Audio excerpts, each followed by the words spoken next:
The event on Saturday is our annual memorial honoring the 158th anniversary of the Battle of Honey Springs.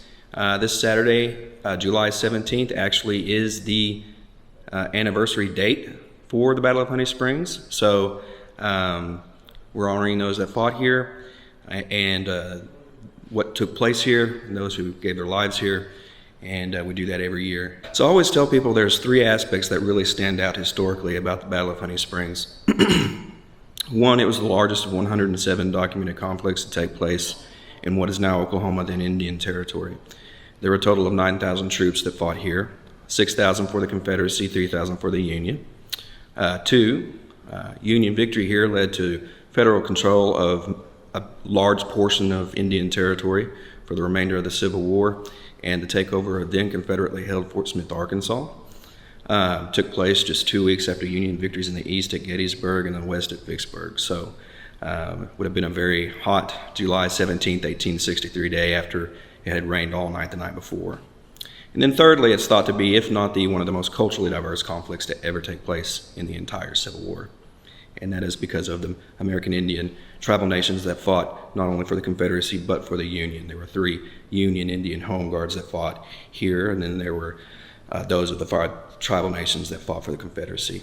The battle itself, there's several things that stick out that lead up to the battle.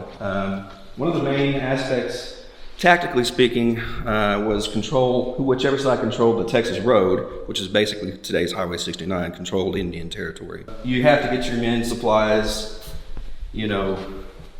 all those things through to your forts, right? And so you had Fort Scott, Kansas. That's where the Union forces were. They had a wagon train from Fort Scott, Kansas to Fort Gibson in 1863, in April of 1863, leading up to this conflict. And so this wagon train provided supplies to the Union forces, men, everything they needed. And there were also supplies coming from Fort Smith to Honey Springs for the Confederate forces, and other places within Indian Territory, such as Fort Towson in the south. And Union forces were located at Fort Gibson. There were 3,000 troops there. They were planning to attack Honey Springs Depot before they had a chance to attack Fort Gibson. One of the reasons would be is because, like I said earlier, there were Union victories in the east and the west. So General Cabell was marching, Confederate General Cabell was marching his forces of 3,000 from Fort Smith, Arkansas to Honey Springs Depot. It was a Confederate depot. They were going to combine those forces from 6,000 to 9,000. And those 9,000 troops were going to try and invade the 3,000 troops, Union forces at Fort Gibson. And they were hoping to push them back outside into Kansas as they had done a year previously. So that's what was going on. Now, you had 2 generals, one for the Confederate forces, General Douglas H. Cooper, was from Mississippi. He fought in the Mexican-American War under Jefferson Davis and was appointed as an Indian agent later for the Choctaw Nation. He was already out here. The other was James G. Blunt, Major James Lee Blunt. He was from New England, and he made his way from New England to Kansas during the Bleeding Kansas years. And so their forces came from Fort Scott, and they had taken over Fort Gibson in April of 1863. He heard about these additional troops coming to Honey Springs Depot, and he decided that he would order a night march. And that started on July 16th, 1863. They crossed the Arkansas River from Fort Gibson, they being the Union forces. They had a skirmish at Chimney Mountain near current-day Summit, Oklahoma, and in the dawn morning of July 17th, 1863. And then they made it to Honey Springs, or the northern portion of what is our battlefield now. The Union forces did at 8 o'clock in the morning. It was at this point at 8 o'clock in the morning that they rested for 2 hours. Over on the Confederate side, orders had already been given by General Cooper as to the basic defensive formations of what was known as the Indian Brigade.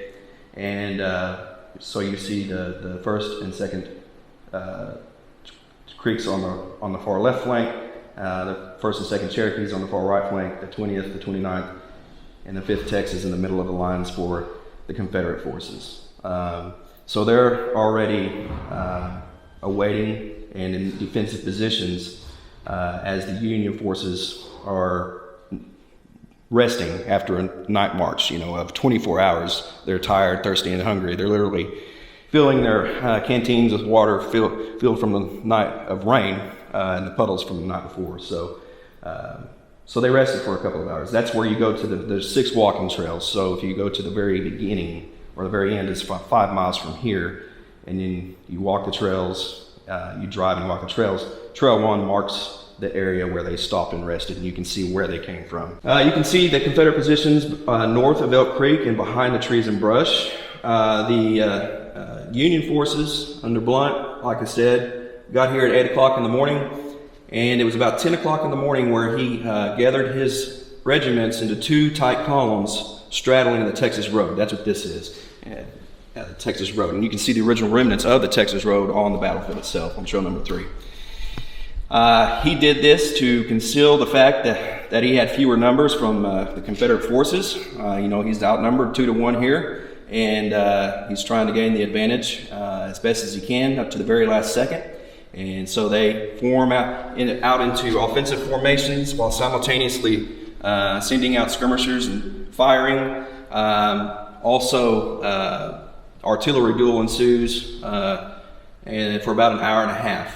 And while that's happening, the 1st Kansas Colored Volunteer Infantry Regiment, who, by the way, consisted of the very first African-American regiment to ever fight in the Civil War, that would have been in 1862 at Island Mound, Missouri. This would have been their 4th conflict.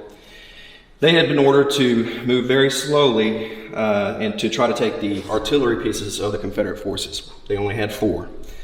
And they were here when something changed that changed the tide of the battle for the Union. Those of the 2nd Indian Home Guard accidentally got in front of their own men. And their commander ordered them to fall back. Not retreat, but just fall back. The commander of the 29th Texas mistook this fallback as an order of retreat, and he ordered his troops to attack. Now remember, the 1st Kansas are right there in the middle of the lines. And there's a lot of smoke in the air, a lot of chaos and confusion. And they cannot see that the 1st Kansas is right there in the middle of the lines. So as they attack, they being the 29th and some of the 20th Texas attack, they run straight in the middle of the 1st Kansas, who fire volley after volley into the 29th and some of the 20th Texas troops. They take down 3 color bearers in succession.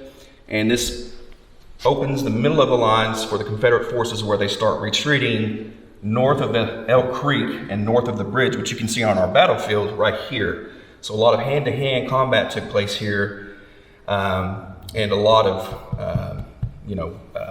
casualties. Most of the casualties took place here, just north of Elk Creek, which you can see on our battlefield as well. That started the beginning of the end for the flanks of either side and the general retreat. Now, General Douglas Cooper realized that he was going to lose this conflict, and rather than have his depot taken over, he ordered his troops to burn what they could of the depot. Those of the 1st Choctaw and Chickasaw Cavalry Regiment made 3 assaults at the Union forces now on their way towards Honey Springs. This allowed General Cooper to send his men east towards Cabell and Fort Smith. Cabell was very close. He barely didn't make it, where that left General Blunt on the battlefield, and he was not about to go and chase 9,000 troops. So that was a 4-hour conflict. There were between 200 to 300 casualties, and that's it. The consequences of this, like I said earlier, were drastic. This is the battle, or it was an engagement, the major engagement that took place in what is now Oklahoma, then Indian Territory. And after this battle, although several skirmishes and conflicts did take place, it was never a traditional style battle, as we look here and see here where it happened on this day, on July 17th, 1863.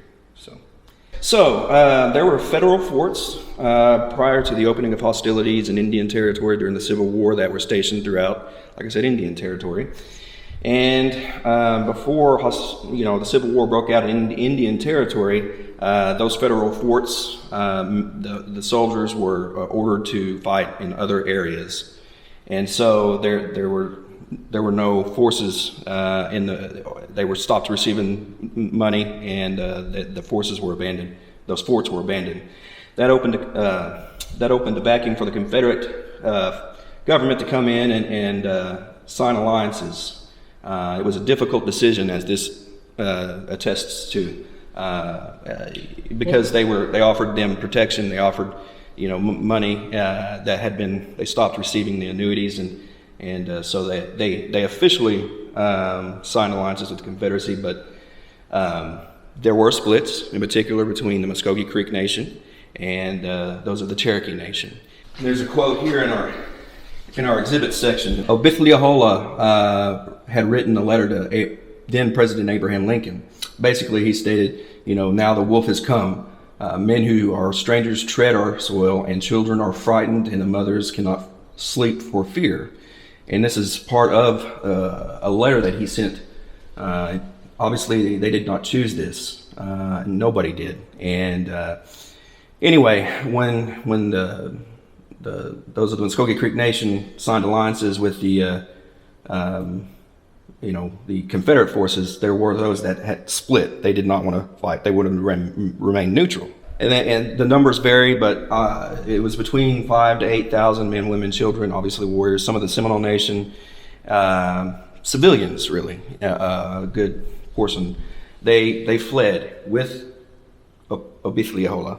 They fled with Obifleahola northwest in an attempt not to fight or join with the Confederacy.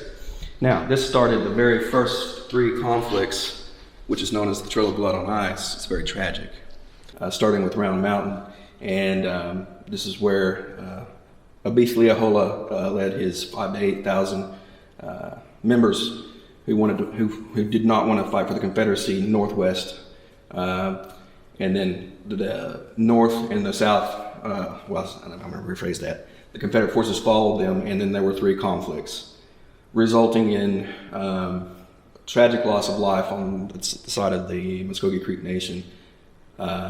Because it was cold, and they were very hungry, as they had traveled quite a distance, and they were forced outside into then newly free state Kansas, where they became refugees. That's interesting to understand for our conflict, is because over here you notice the 1st Indian Home Guard that fought here consisted of many of those who had been forced into Kansas as refugees, and that means that they were fighting for the 1st Indian Home Guard, many of them. They brought their wives and children with them, not to fight, but obviously to take back their homes, in addition to helping the federal government take back Indian Territory, which meant that they were fighting against their own tribal nations, because those of the Mvskoke Creek Nation, Confederate forces, were on the left flank there. So they are here, those that had become refugees, fighting on this battlefield, on Mvskoke Creek native land, and they're fighting on the same battlefield as those of the Mvskoke Creek Nation tribal members who had signed up to fight for the Confederacy. And a little bit different of a story for the Cherokee Nation, but obviously you had the Ross faction and then the Wadey faction. They had initially fought together at Pea Ridge. You guys have ever heard of Pea Ridge? 1 year prior to this, and then after they came back, many had defected to the Union, and many of those that had defected to the Union had been this is getting complicated here. This was during the first Union invasion of Indian Territory. They come back.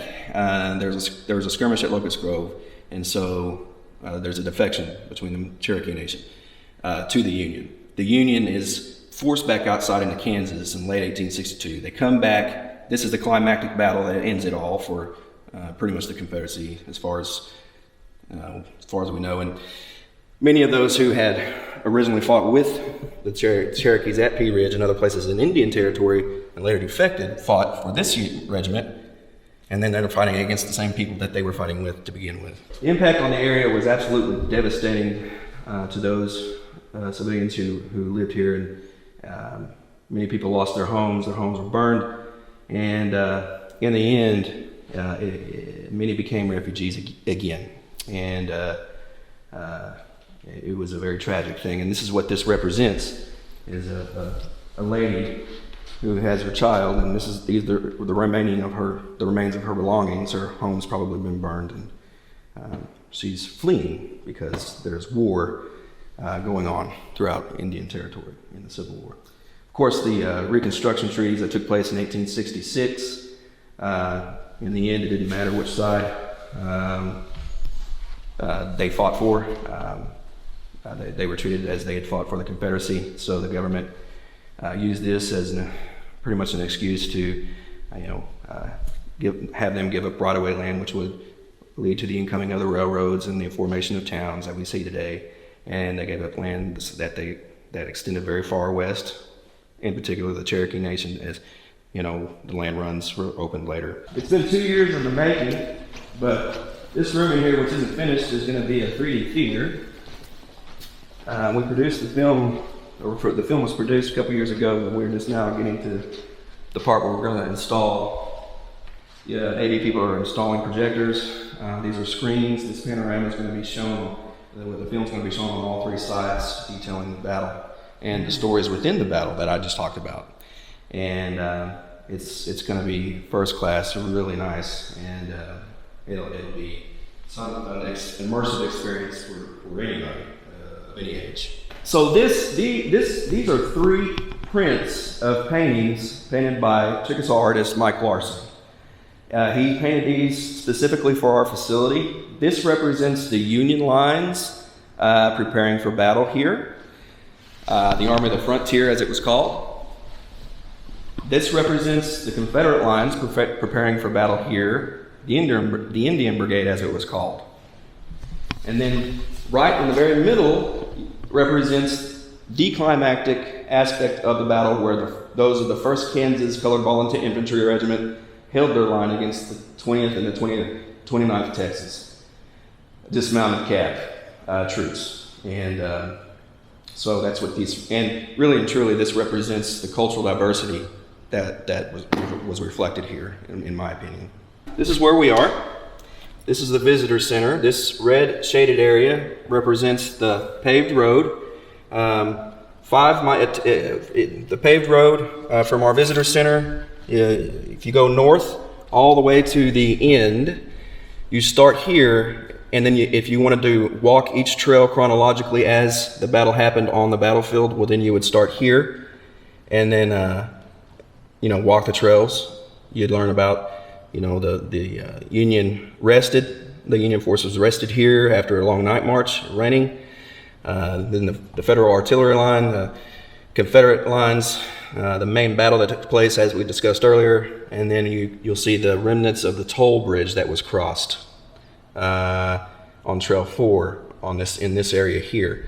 And you can also see the remnants of the original Texas Road on this trail, which is amazing. So, and then the final last engagement here. So this represents the Choctaw-Chickasaw advancements at the very end there. And then this is the monuments area, which is roughly located where the original Confederate depot was located. That's the only original drawing or rendering, no photographs this far west of the battle, and that is of the Confederate depot as it's burning towards the end of the conflict. So the monuments area is nice. All of it's nice. If you were to walk every trail and read every single sign, it'd probably take a good 5 hours. We're open Tuesday through Saturday, 9 to 5, and we're closed on Sundays and Mondays. But we would sure love to have anybody come out and tell them more about the history and everything.